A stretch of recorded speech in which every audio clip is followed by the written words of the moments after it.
Hey guys, and welcome back to the channel Tech and Cryptos. In this tutorial, we're gonna look at how to edit your characters on character.ai. Now let's begin. On any browser of your choice, simply type character.ai and hit on enter right now. Now this is the official homepage of character.ai.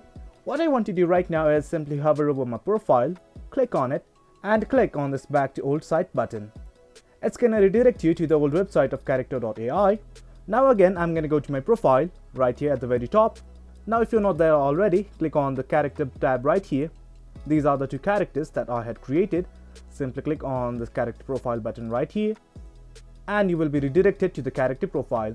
In this page, you will be given two options, that is to new chat and edit character. Simply click on the edit character button and from here you can edit the details of your character. You can change its name, you can change your avatar, you can change the greeting and everything.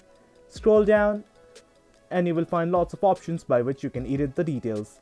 And let's just say I want to edit something. Right here at almost the bottom, you will find something of into option like cancel and save. Simply click on the save button right here and then your character will be updated. Well guys, that's it for the video. That's how you edit your character details. Hope you guys found this video informative, and for more content like this, do remember to hit like, share and subscribe. Thank you.